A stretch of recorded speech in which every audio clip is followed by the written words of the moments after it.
Hey, we're live. Look at that. Hi. It's like magic. You'd think that Jill and I are married and live together in the same house. Because And the paint matches in our rooms. that's true. It is the same paint. You're right. It's the same color in both places. That does it. Yes, it does. So we are here today to have a little bit of an AMA or an AUA, Ask Us Anything.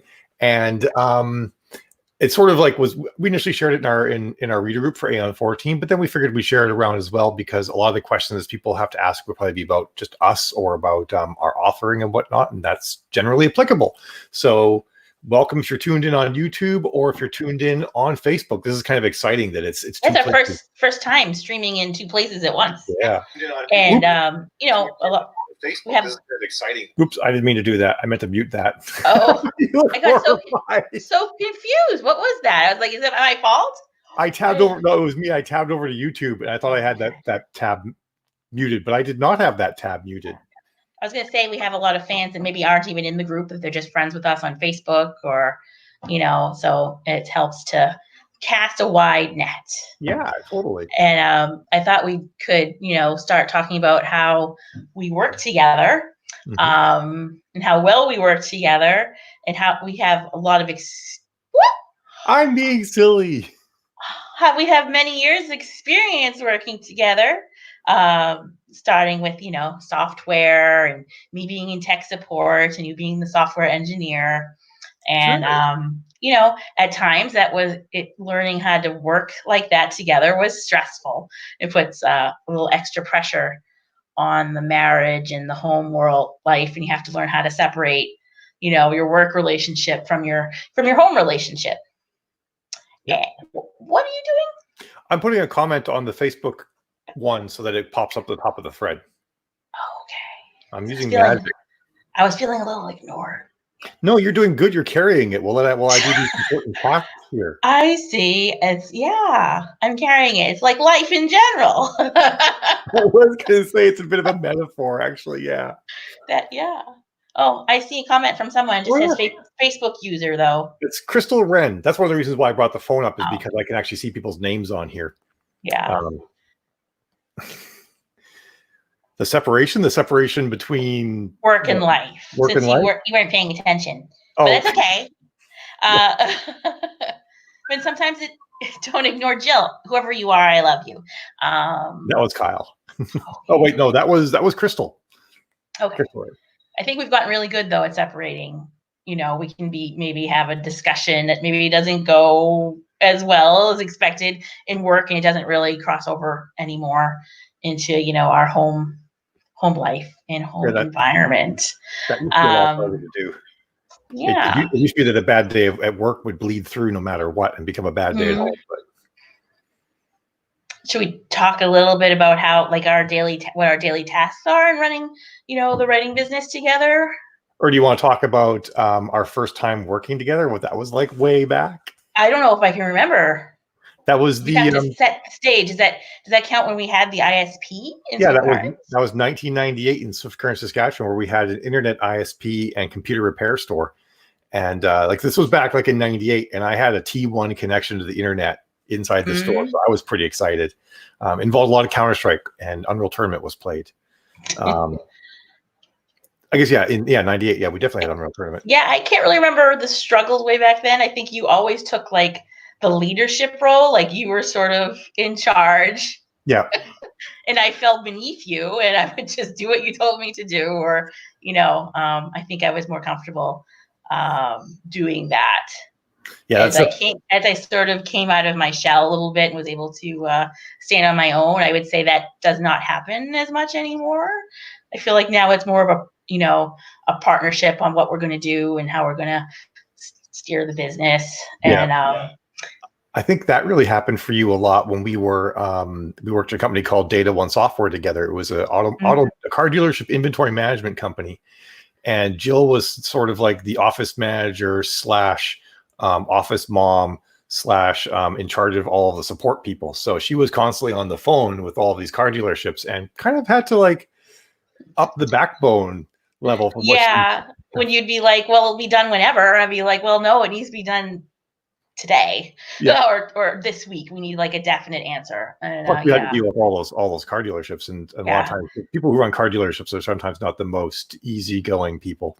Yeah, and I think we had that was like our first experience, like closing the door to have our conversation. Or maybe I left crying later, but we managed to get through We it. got through it. Yeah. But, yeah, anyone knows me knows that I will cry. Oh, I might cry today. Well, we don't know. Yeah. It might happen. And now we're both like that. Now we both cry all the time. It's just constant waterworks in this household. I still cry more than you. I still cry more than you do. Oh yeah, you've got me beat. Yeah. So when we eventually came to start writing together and whatnot, which is really hard to do, it's because when you write a book, it's like it's your baby, right? And it's like I spent all this time and effort crafting this, and someone else comes in and says nope. So we luckily kind of knew a bit more of how to work with one another. That when that time finally came, I think we were a little bit better off. Although it's always hard. It was still hard, though. It was still hard to have you, read my stuff and then be hard on it or have to fit it. I've gotten better at it, but it's still like the most stressful week I'm going to have for the month is going to be that week where you're reading the story and be like, well, why did you do, this? Yeah. It's like, yeah. And you might have written it 3 months ago and you're like, I did what? Like I thought, I don't know. It seemed like a good idea at the time. You're like, well, why didn't you do X, Y, Z? Like, because I didn't think of it. I just didn't. I'm not as logical as you are. It's not how it works. By the way, hi Viper Talon, and that's Kyle that commented. I'm guessing Kyle, this is the first time you're talking about the first time we worked together. I'm not. Yes, that was a comment a while ago. It was like 3 whole minutes ago. I know. I just wanted to make everybody aware of who's watching. We probably have about a 15 to 20 second delay, so context is useful in comments. So okay. What they're about. And when Mal was still working full time on software, I took sort of it upon myself to do the marketing and advertising and start running the ads for that first book, OutSystem, and it really took off. It did really well. And, I don't do the ads so much anymore for Aeon 14, but I still do a fair bit of the marketing and promotions and the day-to-day, do the newsletters, the newsletter swaps with other sci-fi authors that I think fans would, are going to get use out of hearing about their specials and their books. And I try to do as much of those admin things as possible so Mal can basically write books. Jill's also really good at switching gears. She can exist in a more distracted environment than I can and swap between these admin tasks and writing and still, Jill actually writes about as many words a day as I do. And she still does all this other stuff. It's honestly, it boggles my mind quite a bit. Plus, I feed you and our daughter, and consistently, you guys are eating more than ever. So it's like, I can't believe I have to make another meal. I'm exhausted. Luckily, we can still get takeout. By the way, hi, Chad. Chad's the I'm here. Hi, Chad. He's the all caps man. Yeah, and I don't know. I enjoy doing all those things. I like switching gears. I like staying busy. I like keeping you on task with the sprints. Yeah, to make sure you don't forget. You need to do them. we're doing these sprints in for when you're a writer. When you sprint is when you write for a specific block of time, like 20, 25 minutes, and you just go and try and get as many words as you can down. And then you share your word counts with your other authors you're sprinting with, and then public shame causes you to make sure that you do as much work as possible so you don't look bad in front of all your other authors. Honor system, though, because you could just lie, but that doesn't really help you write books. So it's in your best interest to be honest. And we would kind of notice because you'll be like, so why didn't you get the book done? You wrote all the words. Like, okay, you finished the book like 3 days ago. Where is it? Also, everybody, feel free to ask us anything. This is actually an ask us anything. We have questions for each other, but feel free to chime in with any questions. Hi, Amy. Totally serious. You talk about food, colors, weather. Yep. Movies. Movies are always good. Hi, Cat as well. Cat Wanders is the yay. Oh. You have to so folks know there was a comment. There should have been a comment in the post, but you have to actually install some software. Can you hear me okay, honey? No, you're muffled all of a sudden. Am I better now? Yeah, keep your arm down. Okay, I heard like this weird. Yeah, I don't know. It's like you touched your hair and suddenly the whole universe broke. Well, my mic's like all the way over here. So anyway, So if you do want your name, we can't see your name unless you install the StreamYard application. So it's streamyard.com/Facebook, and it lets StreamYard tell us your name in your post. But I have my phone handy, so I can kind of like double check and see who's messaging us. So that's why I have the special knowledge. Special knowledge, yeah. I figured you were keeping an eye on it. Do you want to ask the first question, or do you want me to ask you a question? Oh man, how do I ask you the first question? No, you better go first. Okay, I have an easy one. Okay. Let me see how to phrase it. What sci-fi story do you think is the biggest inspiration for you, that you draw like the most inspiration from? Oh my goodness, that's like really hard. Oh, it was supposed to be easy. Well, I think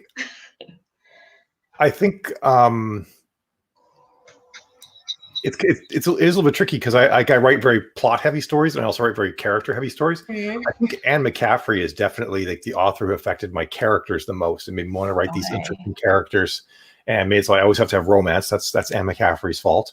May she rest in peace. And Jack McDevitt, I think, actually might be one of the writers who's actually sort of written the most amazing. Well, him and Larry Niven just write like these big sci-fi settings that just have amazing technology and whatnot, and that definitely has been an influence on me as well. Okay. That's Kat, whose name I got right. Kat. Yeah, and also Kat. Like I find with writing sprints, I'm actually a pretty slow writer. Like I barely get 1,000 words an hour most of the time. So writing sprints just more keep me focused rather than getting me to go fast. So I don't find my quality really suffers. I think the writing sprints basically bring you back to write like the writing document, as opposed to wherever it is, you've drifted off to chat with this person and that person and check your feet, and obviously all the admin tasks too that you have. Yeah.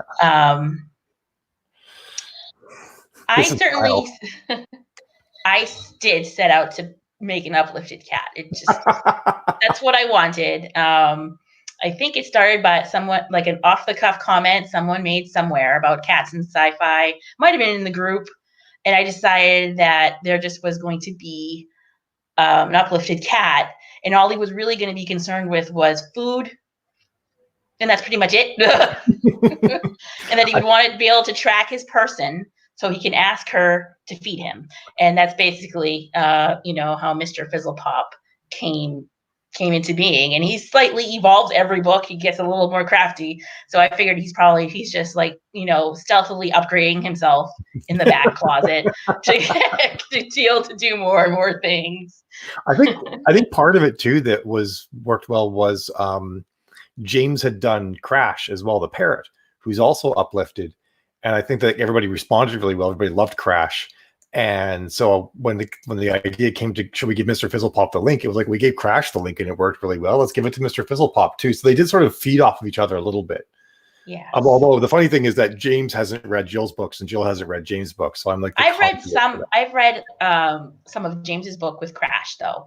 Oh, did you? I read the short, and it wasn't quite a novella, but it was about Crash. Yeah, the and his adventures, and I really enjoyed. But I was after Mr. I think that was like 4 books into Mr. Fizzlepop. I read them. By then. Yeah. Yeah. Do you want to answer that question, and then you can ask me a question? Well, I thought this before I had to comment on. So yeah, it's funny. I call myself a slow writer because I can only write 1,000 words an hour. Jill can sometimes do sometimes by the time I roll out of bed, Jill's done 2,000 words, and 2,000 words is like what, about 7 or 8 pages at least. I guess I average about 800 words every 20 minutes. Yeah, which is crazy. That's almost 3 times as fast as I can do. Yeah. But on the flip side, Jill basically, really what happens, the reason why there's so many Aeon 14 books is that Jill creates this protective bubble around me that allows me just to spend 10 hours straight writing at my slow pace. And it'd be cool if you wrote a little faster so we get it done, But I know everybody else would agree with that too. Just so you'd have more of your day to do other things too.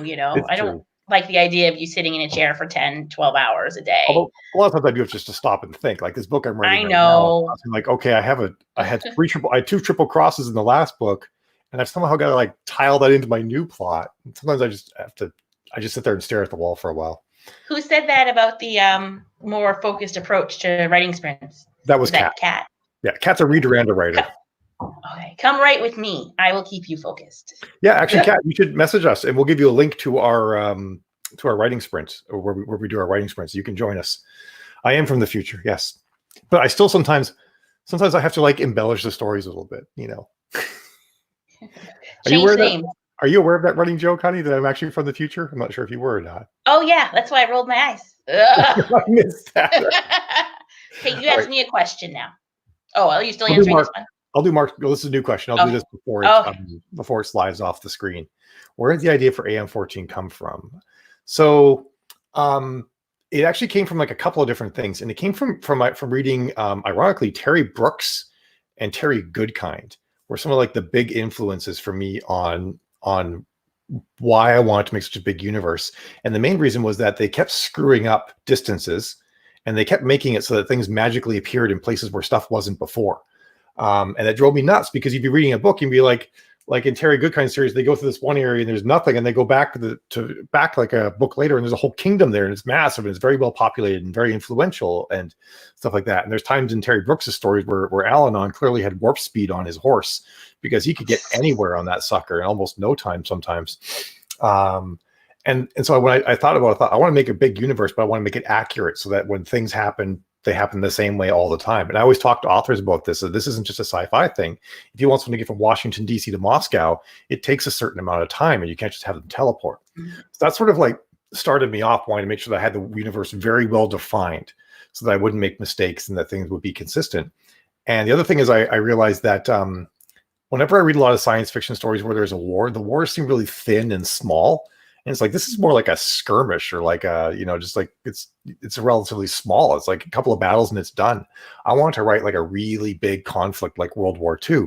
And I realized in space, where there's millions of star systems, it would be a really big conflict. So for it to be believable, it would just have to get bigger and bigger. And I realized at a certain point as well that I couldn't do it alone. I just needed more authors, not even just for volume of books, but also because I wanted their viewpoints. I wanted other people's ideas and pictures of what a world could look like to come into play. Because if it just comes from my mind, eventually it's going to turn one note. I get inspired by them, they get inspired by me, and we all together do a lot of really fun and awesome things. And I was the first co-author, so we got to sort of test it out, see, work out the little kinks and figure out what the process would be, which is always, I think, evolving a little bit per story or per author, how you work well, or how you work with other people. Yeah, I have slightly different processes for each co-author I work with too, actually. Yeah. I think mine is to protect my feelings as much as possible. Okay, ask me your question. Oh, I'm on the spot again. I'd forgotten my question. Well, you were supposed to be thinking of your question all that time. Oh, I was talking that whole time. Oh, okay. I can't think of my question and talk. Okay. It's funny. I'm usually such a good gabber, but I'm like, the thing is, like, the funny thing is, I know so much about you. Are you making fun of me how much I touch my hair? Is that what's going on? No. So, yeah. I guess a good question would be like, you write a lot of books in a lot of universes and whatnot, and most of them, of course, you've created yourself. Yes. What do you find the most fun part of writing Aeon 14 to be? I like that the universe is already defined, so I have like a set parameter where I just have to work inside, like, someone else's box. I'm not really good at confining myself in my own world. I just do whatever, and then I get overwhelmed with my choices. So when I write Aeon 14, it has to fit in a very specific way. The tech work is already established. So I really like that, than just creating stories that work with the established everything, the universe. And I still really like to bring all that, the character drama and the conflict between the characters. And, I fell in love with writing with the Perilous Alliance crew a lot more than I thought I would, since I had never really written a sci-fi space opera story before. I didn't realize that I would like really fall in love with them and enjoy writing about them. And now sort of, pausing to write about them while the timeline sort of advances. Yeah. That's sad. Yeah, they're going to be back in the Ascension. I love doing it. Yeah. And I especially love writing for Mr. Fizzlepop. there's gonna be a time where Tanis meets Mr. Fizzlepop. So I can't wait to write Mr. Fizzlepop versus your Tanis. That's going to be like, because she's still going to call her, his favorite word. Our daughter's sitting right behind Eva. She scolds me whenever she sees the mug in the kitchen, I think. I do. Yeah, she does. You should pop on camera, Eva, so everybody can see you. No, can I move the camera over to you? No, she does not want to be on camera. Okay. Yeah. We'll honor your wishes, Eva. Yes, we totally will. All right. Your turn, honey. Oh. And here we thought we were prepared. I know. I was wondering just how far should I go? What annoys you about me? What do I do that annoys you? Oh my goodness. You're going to make me answer that right in front of everybody? Well, that was supposed to be like a marriage thing too, not just about, So yeah, I must do something that's annoying. I don't know what it could be. I mean, I live in such a glass house, so I'd hate to throw stones at anybody. Yeah, then you can ask me. I have a list. I'm sure you Just kidding. I don't have a list. Yes, I do. I don't know. I mean, everything you do is so loving all the time. You're always taking care of both Eva and I. And even when you're like, where are your words, and stuff like that. You're doing it because you want to make sure that everything works well and we stay on track. I think the only thing that annoys me about you is that somehow over the course of the last 23 years, your chewing has gotten so much louder than it used to be. My chewing. I sit there like, I never hear anyone else chew. I can always hear Jill chew. Is this just like the acoustics in our living room? Like, what is this? Like, I hear her chew so well. Sorry, that's all I got. Okay. That's your only flaw. My chewing is the only thing you have. Okay. Yeah. I'm sorry. I'm going to continue to chew. Oh, I thought you were going to say, I'm going to continue to give this long list I have after that was all you could come up with. No, you didn't ask me what annoys you, so I can't tell you. I don't know, maybe I won't. Inspiration for Tanis. Yeah. All right. From Amy. I'm sorry, I skipped JC. His came in afterwards somehow. It jumped okay. Line. Oh, all right. What was the inspiration for the Tanis character? Well, so some of you might already know this because I've mentioned this before in different podcasts, but the first book I wrote was not Outsystem. It was actually Destiny Lost. And the original name for that, by the way, was A Ship Called Sabrina was the name for the book. And so the story was supposed to be Sarah's story, and they're just supposed to find this strange woman from the past, who was a military officer and was separated from her ship and whatnot. And that woman from the past was Tanis. And Tanis just took over the story. And in a way that I couldn't stop her. She's just like, no, by the way, Mal, this happens to be my story. Sarah is actually my sidekick, not the other way around. I remember being really angry. Oh yeah, Jill hated when I read that, and I was like, who is this Tanis? I think you should kill her. I don't know. She's coming and taking over. This is Sarah's story. Yeah. At the time, Sarah was named Evangeline. And yeah. Yeah. And so Tanis was just this fun, strong woman. And I like the way that she was dangerous and hard, but she also had a caring side to her and a soft side, and had a lot of experience that brought all that about. And when I went to write the second book in the Orion War series, I realized I needed to know a lot more about Tanis and the Intrepid. So I started writing the backstory for them. And it was supposed to be just one book. That was supposed to be the backstory. There wasn't supposed to be Path in the Darkness and Building Victoria. But then that story got bigger and bigger. And honestly, Building Victoria probably should have been 3 books. But I was just like, I need to get on to the main story here. These prequels can't go forever. So I kind of time jumped a bunch through Building Victoria, and then we got to Destiny Lost. And at that point, I had to rewrite parts of it because it was like, okay, Tanis is a much more evolved and fully fleshed character than she was before. But I also think I always wanted to write really strong female characters who were strong, beautiful women, but were not sexual in any way. Like Sarah is a very sexual character, and she knows it and loves it. And Tanis is barely aware of the fact she even has an ass, right? It's just not a part of the way she is. So that was a big part of it. I wanted to write a character like her that was all about. She's basically, Tanis is all mind. she's just a mind character. She almost has no body in a way, in the way she operates and thinks and whatnot. And you don't find a lot of female characters like that. So I really want to write her, especially because of that. I mean, I at least especially now think that Tanis is really you. It's like your inner, like you're who you maybe at the time who you wanted to be, the strong character, you know, and that is smart and tough and female, but that isn't really like overly, like you said, sexual. Yeah, I poured a lot of myself into Tanis, I think, and at the same time, like, and this is like a whole other conversation, you know, based on the way I dress and whatnot. I'm not like a terribly sexual person in the way I operate, but I like to dress that way, which is kind of weird.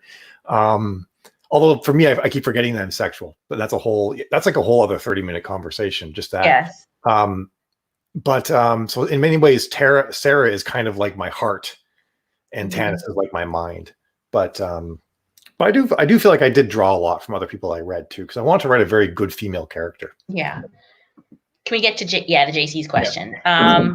I don't know if we're going to get back to doing Fennington Station. I think I would love to take Millie and Tilly. Then they finally saved up enough money to go to the Disney World, and then when they get there to go on vacation, something happens and they have to solve a murder at the Disney World. And I thought that would be a good way to round out like their series, and then, you know, pop into your series where things are just crazy over there. They're fun to write. Don't really get, like, I like doing quirky, punny things, so it's a lot of fun. It's great to have a cat with a jetpack, but it's not as emotionally or mentally satisfying as writing for Perilous Alliance. But it's fun to just do like a quick story. I don't think a lot of people don't really get them. They don't realize they're supposed to be funny, and they're like just sort of making fun of a bunch of different things going on at the same time. So I don't know. I mean, I'd like to maybe do a third one, or just skip right over and go to the Disney World, because I think we could have a lot of fun with them being on vacation. Maybe the cat is probably with them, and then what's going to happen to them when they're on the Disney World? It would be chaos, I think. Oh, have you read the Disney World books yet, hon? Yes, I read. Well, I read them when you first wrote them for the anthologies. Okay, they're not too much different now, so you probably would be all right. Yeah, but I mean, I assumed you were going to write those more than me, because you said you were going to. That's true. We could figure it out. We might be able to do it together. Or we could do half and half. All right, we got the Arcane Thinker. Well, that's really cool, actually, that they've helped you like that.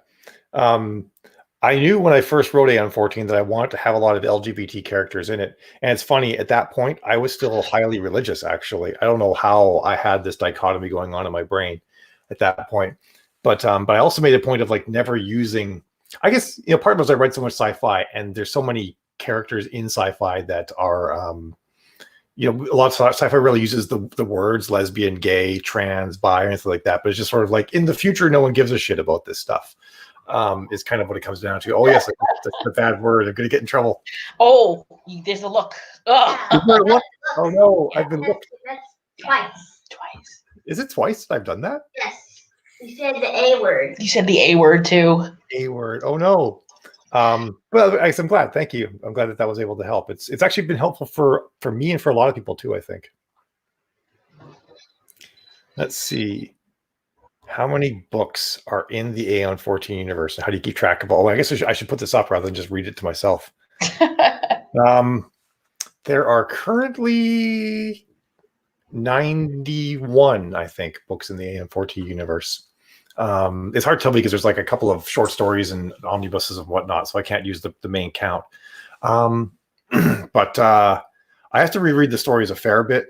But because I use the headers that have the dates and locations and all that it really helps quite a bit in figuring out where and when things happened, because it's right there at the top of the chapter most of the time. That's been pretty helpful. And there's some documents that I wrote like in 2017 that the co-authors have used. But to be honest, since then, we actually haven't really made notes anywhere. It's all just like in our heads.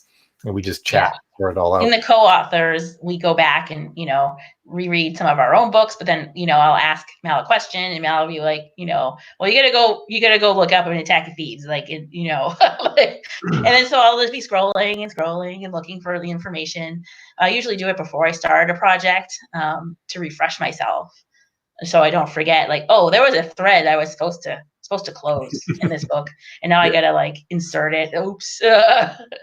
When I write it's not that hard, really. Yeah. I think part of the great thing too is that we're all in Aeon 14 so much that it's like forgetting we would forget Aeon 14 and the events there as much as we would forget real life. Like it's very much part of, at least for me especially, I spend the majority of each day there actually. And I have a weird memory for stuff like that. Like I'm not super good with dates, but for example, when I used to write software, when I worked at Data One software, there was this one file that I think was about, as it eventually got to like 5,000 lines of code because all the code at that particular company was procedural and it wasn't really well factored. And it was a 5,000 line document full of just all code. And someone could ask me a question. I would tell them what line of code they would need to go look at. And there's some things I can still remember what line of code they were on. And that was when 2008 or something like that. So yeah, I just have this weird mind for remembering that kind of detail. I do want to get it all jotted down because I know that eventually my mind will not remember it all. But now it's so far gone. It would take you, I think it'd be like a really huge project to write it all down. Mm-hmm. Let's see. Yeah, there is a little referee on the side. All right, this is from Kyle. I love Bob. So a series of books that I highly recommend are the books starting with A Ship Who Sang by Anne McCaffrey. And the idea behind those books is that there's obviously this theory probably wouldn't work anymore, but in the future, there's people that have a lot of physical deformities, and they basically take them and they teach them basically to be the brains in robot bodies. And then if they're quite proficient, they get to become the brain inside of a starship, and they're called brain ships. And there's this one story about called The Ship Who Sang, about this one brain ship who sings and whatnot. And the brain ships appear later in other books like the Hercule Chandra series and whatnot. And I kind of became enamored with the idea of there being like a real person with a personality inside the ship that sort of was the ship and viewed themselves as the ship. Because that was a big thing with those stories too, is that I can't remember the character's name, but the character from The Ship Who Sang, she viewed herself as the ship. So that was a really big, that really fed into Sabrina. So Sabrina views herself as the ship. And so she's, I think, the most obvious one of those because she hates it if you call the starship the Sabrina. She's like, I'm not the anything, I'm just Sabrina. And that in many ways is from that stories by Anne McCaffrey. And then so after writing Sabrina, remember OutSystem, I actually wrote second. When I did the Intrepid, I wanted to make sort of a new AI, make him sort of nascent, but also super powerful. And so Bob just sort of evolved as like the massive AI that you would need for this massive ship created by this brilliant mind. And I started doing a lot of research into AI, into probability and prediction engines and stuff like that. And I realized these supermassive AIs are just going to figure it all out. And that's sort of part of why I have Bob the way he is, where he can tell the future a lot and is also being very careful about the future. Where Bob would end up when you first created him? Because I know you had, ideas like you knew roughly where it was going and what was going to end. Before Building Victoria came out, so so when I first wrote Path to Darkness and Building Victoria, it was one book, but it was just too big and had too many time jumps and too many weird climaxes and whatnot, so it got broken in two. But when I wrote that book, so that was still when OutSystem was the only published book. When I wrote that book, I figured out what Bob's end story would be, and I'm still working toward it. Yes. No spoilers. I won't say anything. Oh, do you know if I told you all the details about Bob? Maybe not all the details, because I don't like it when you tell me too many spoilers. I probably didn't tell you all the details. Yeah. You haven't asked me another question yet, but I was going to ask you one. Okay. Then you can ask me two. If there's a type of sci-fi story that you want to write that you haven't either got a chance to, or that really wouldn't fit in the confines of Aeon 14, if there's a story out there that you would really love to write. Well, I mean, one of those itches we got to scratch recently with Fire in the Night Sky, I'd really want to do like a young adult coming of age type of story in Aeon 14. Mm-hmm. And we got some of that in the Lissa books because Kara, Andy's daughter, kind of goes through a lot of that young adult coming of age stuff. Although we Yeah. skip over her later years, because I think we leave her at like 14 and we don't see her again until she's in her 30s. No, until she's 45, I think. Yeah, because it was 30 years later. Now I can't remember. We juggled the time frames around a bit, and I can't remember that one exactly. That's where I Well, that's okay. dates. So you got to do those things. So what's left?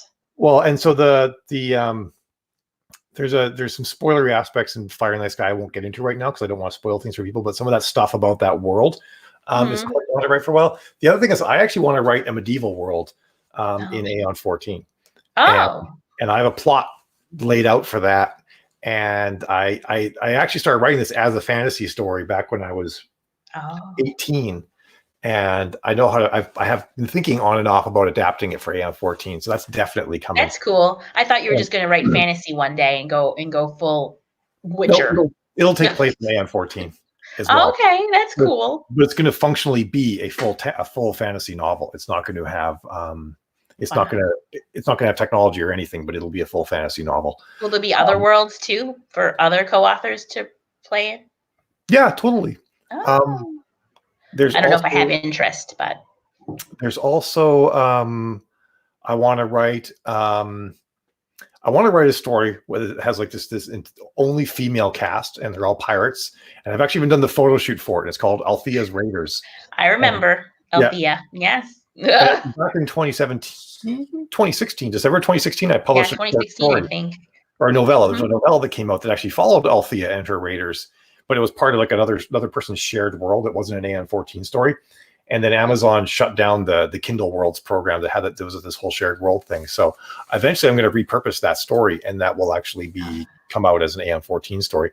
And I actually kind of have to do that before the very end of Tanis's Ascension War series because Althea plays a major role in the ending of Tanis's series.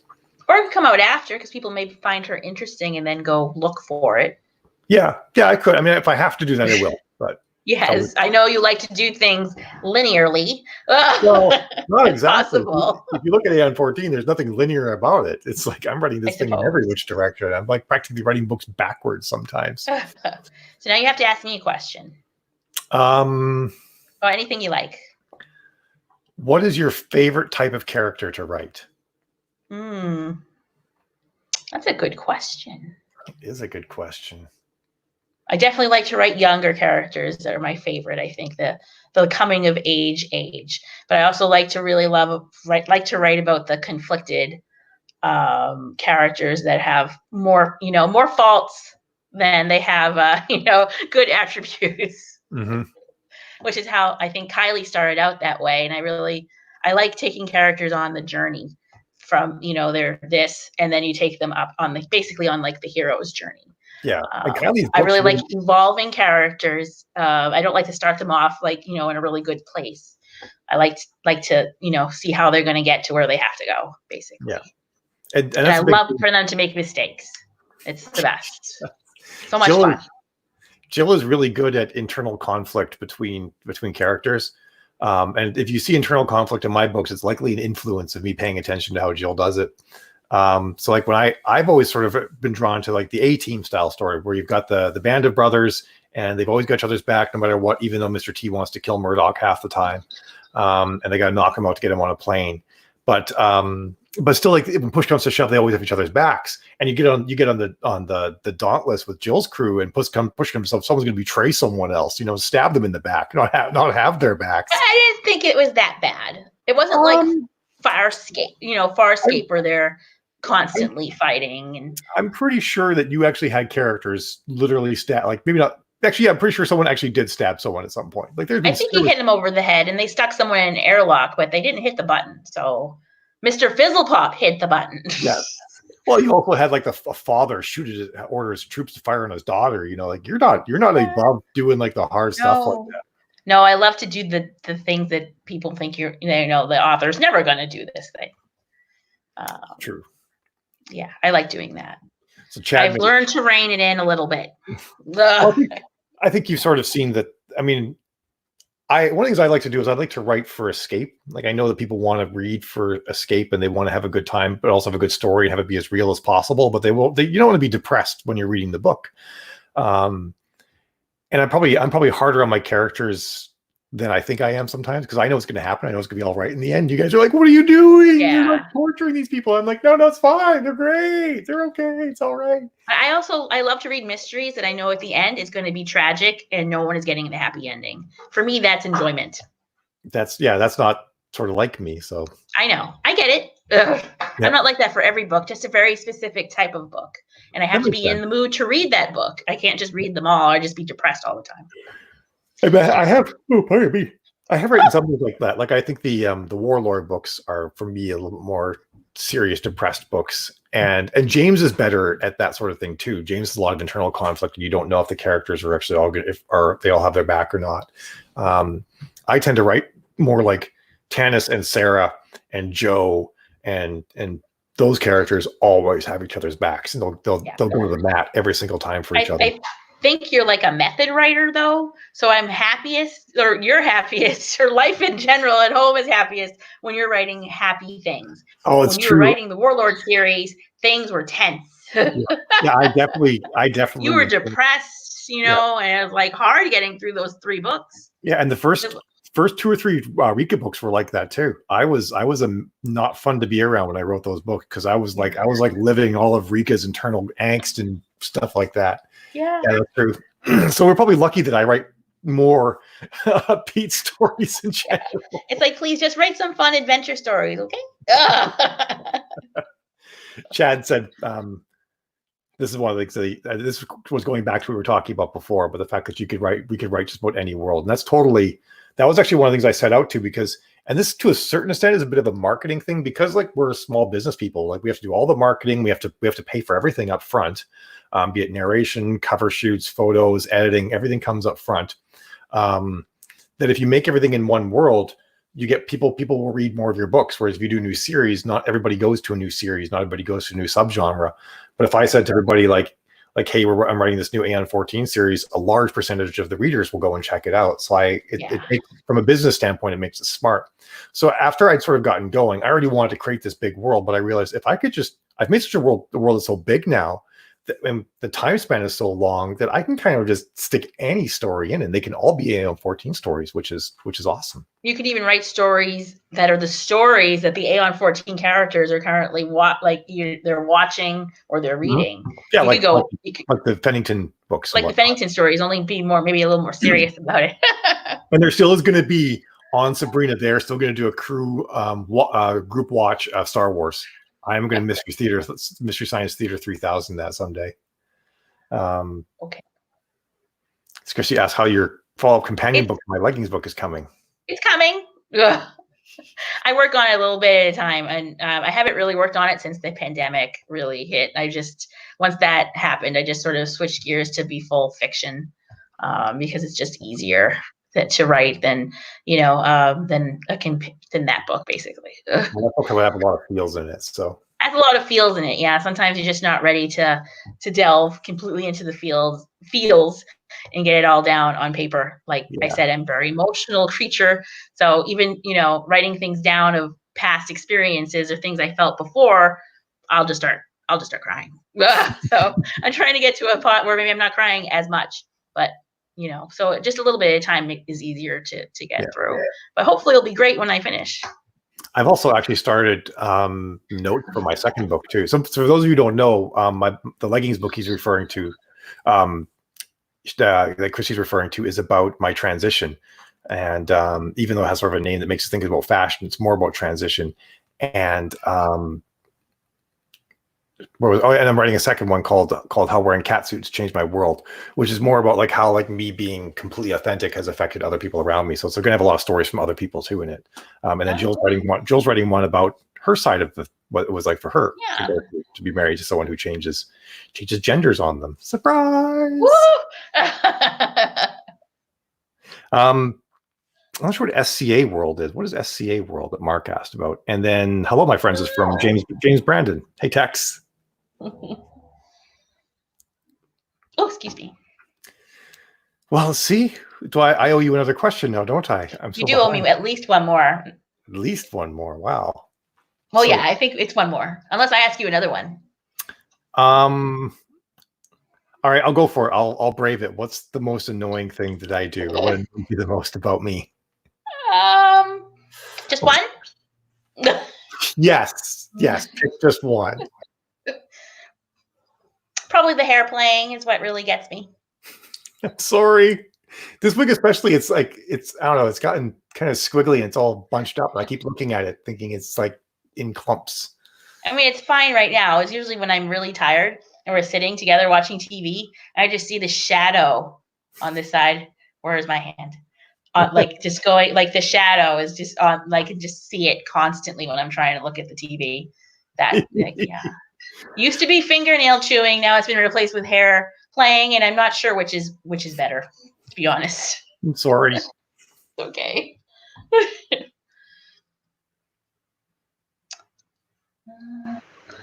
What's SCA? I don't know. I don't know what the SCA means, though. Background for a fantasy world in Aeon 14, SCA world. But what is SCA?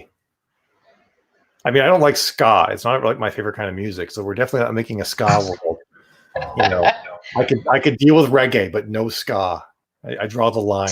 Maybe it stands for science. Science? No. Everybody guess. What does SCA stand for? It's probably something super obvious, right? Yeah. Does anyone else have any questions they want to ask me or Mal? Mal, what's your favorite dish that I make? Oh my God. What's your favorite thing to eat?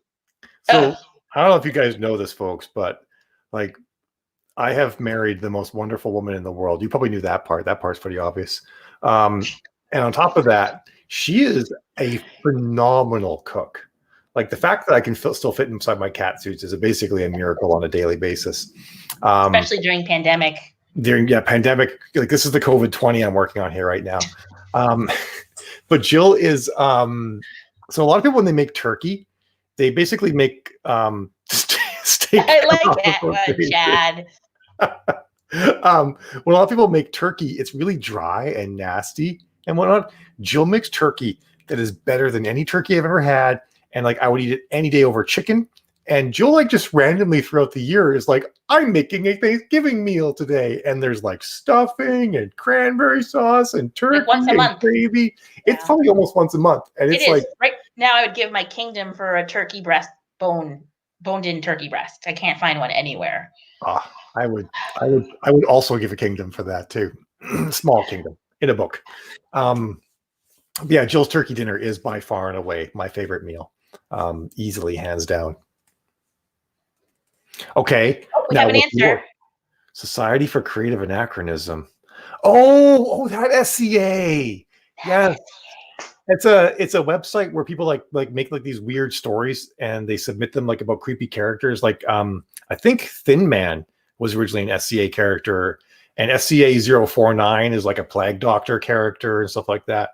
I don't know. It kept tickling the back of my mind, but I couldn't remember it. So you could like submit something as an SCA and then would sort of get a number and go up on this website and become known as like Aeon 14 is or are you saying SCA, an SCA world? I'm not sure which way you're thinking it would go. I find that interesting though. I might want to dive into that more. I do use bacon in a lot of recipes. I'm not sure who said that. I think it might be James Brandon, maybe. I don't know. It's Kyle. Yeah, Kyle. Okay. Yeah, love bacon. Like every bacon. Morning almost. To get Mel out of bed, there needs to be coffee and bacon. Yeah, Jill knows I hate cold food. So once that bacon's cooked, I get up. I get up for the bacon. I'm just like, it's gonna get cold. And then all of a sudden you hear the sheets and the comforters like tossing over. Hey, Ray. Also, cosplay nights. Oh, okay. Maybe I got it mixed up. Maybe it could be all the things. All the things. Basically, that's what Aeon 14 is. It's something that can contain all the things. That'd be awesome if there was a LARP planet, and then like, all these spaceship captains go there and LARP on like the weekend. That would be kind of wild if there was a LARP planet. I wonder how you would LARP in Aeon 14. I mean, you could basically just like, I'm sure they could make it pretty realistic even. It would just be basically simulated combat at that point. Mm-hmm. I like it. Maybe someone could do a fan story about how a group of characters go to LARP world, and you can make it like super cheesy too. Like everybody actually, like they could be using hyper advanced stuff, but everybody just has like foam weapons. It'd be I'm hilarious. trying to figure out what the next best animal would be to uplift, other than geese. So Lisa just did a sloth. There's an uplifted sloth in her latest book, and it's hilarious. Was it like Zootopia?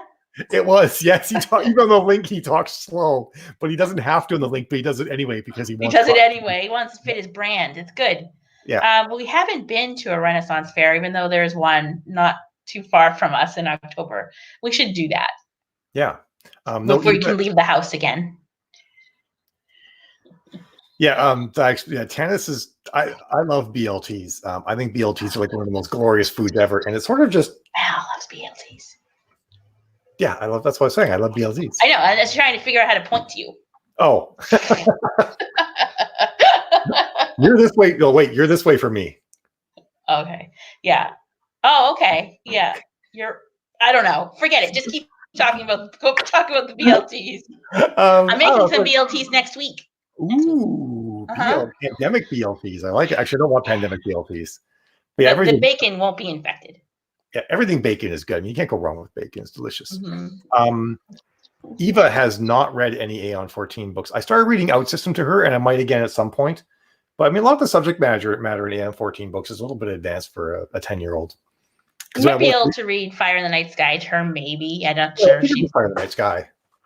I'm not sure it would hold her attention, though. Like, I thought it'd be cool to do like an Aeon 14, like Academy, Space Academy series. I guess it would be like what, TSF or INS? I actually did. There is an academy at New Canaan because we actually had a couple stories take place there with Tanis' daughter. Yeah. Daughters. We talked about it, but yeah, I would need to go backwards in the timeline. Yeah. Which we don't want to do right now, but we might do in the future. Yeah. We'd almost need to consult with someone who's actually like worked at a military academy. Yeah. Because it's because yeah. At that point, you could almost have a middle grade series, right? And you could get the kids in while they're young. Next generation. When they're like a Percy Jackson sort of adventure themed series, only it's science fiction with ships. I kind of feel like you're right, Chad. Like, can you imagine like if you actually had like an army of uplifted geese? They're so aggressive. Well, we don't have to worry about AIs being the race that takes out humans. It's that fact that we accidentally uplifted geese. They're going to get together with the octopuses, and it's just going to be the end for all of us. Have you read the uplifted octopuses, Jill? In Jenny Green's story? Only like snippets that people have posted to be in chat in the Aeon 14 author group. Because they're just constantly trying to understand humor by scaring people all the time. I think it's hilarious. Yeah. It's pretty good. Yeah. All right. And last call for any more questions. We don't want to go over an hour because then they just get boring. Plus, I have to finish writing this book.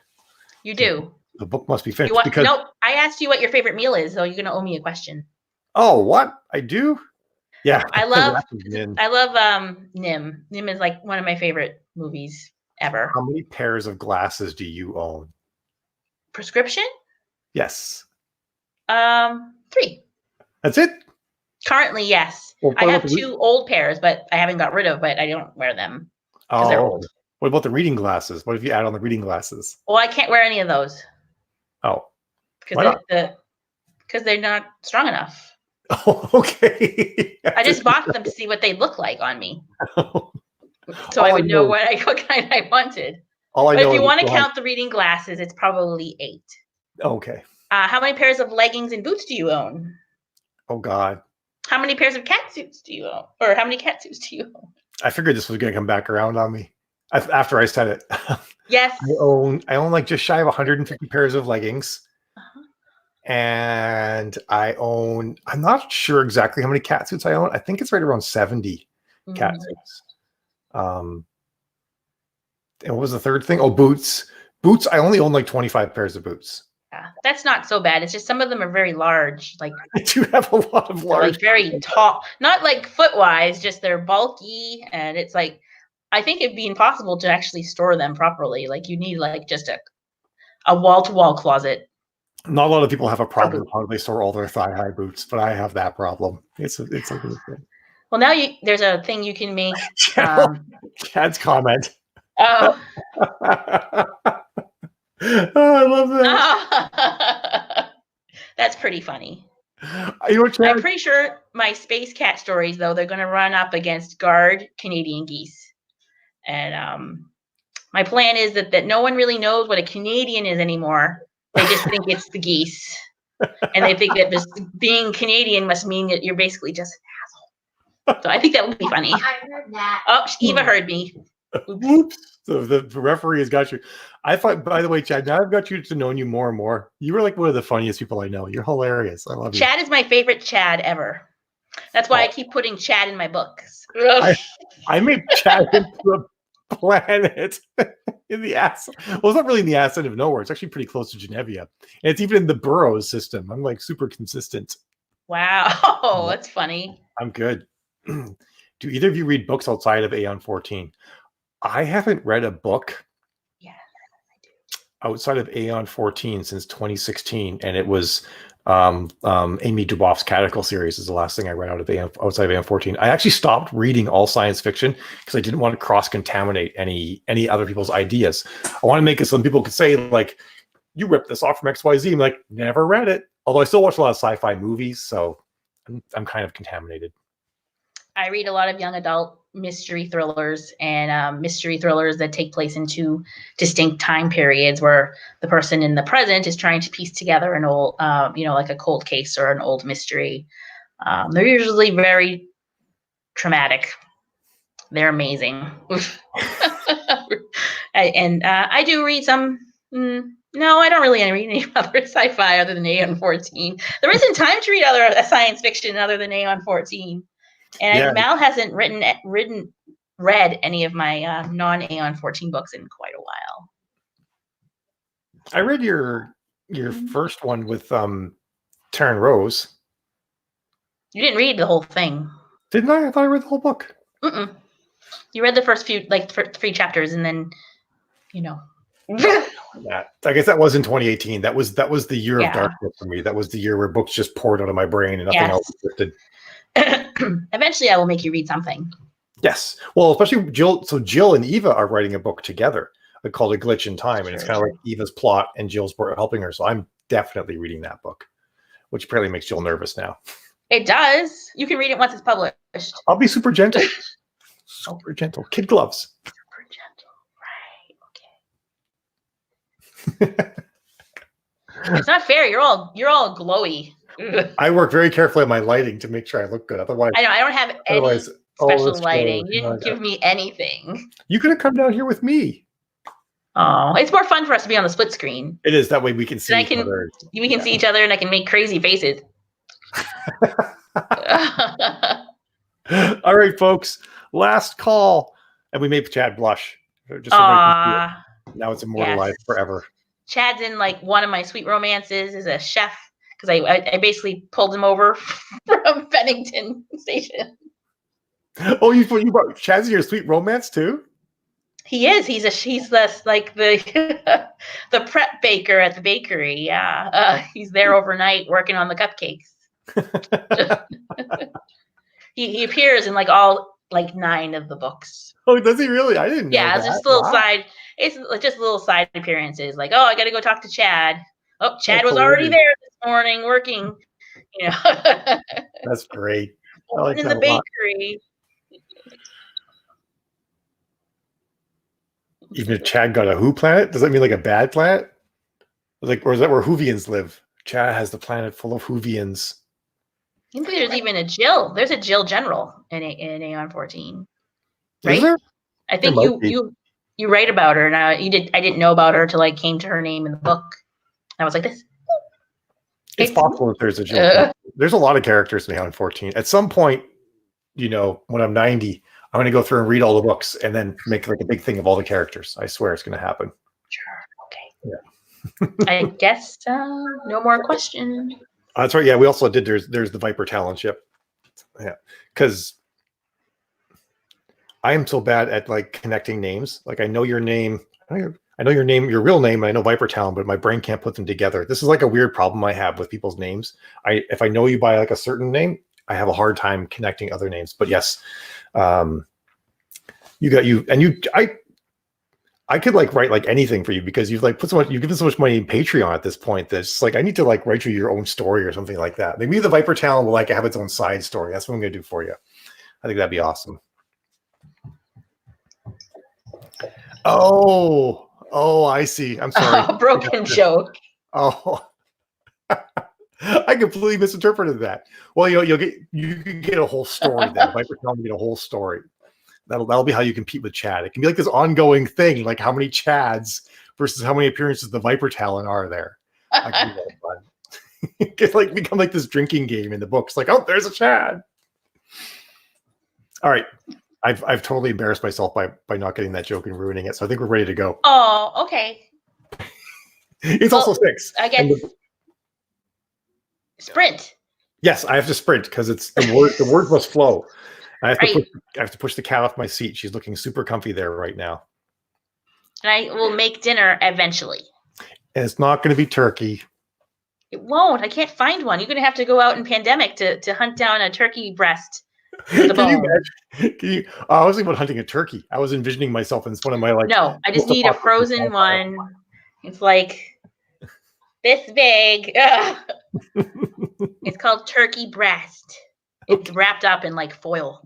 Maybe I'll get my gas mask on and everything. And I'll take a picture of it and be like, this is it. I don't want a full turkey. I just want the breast. Okay. Maybe we'll do that. Okay. All right, everybody. Thanks for tuning in. This has been a lot of fun. I'm glad you guys all showed up and we had a great time. We had a great time. We'll do it again. Bye. Ciao. Bye-bye.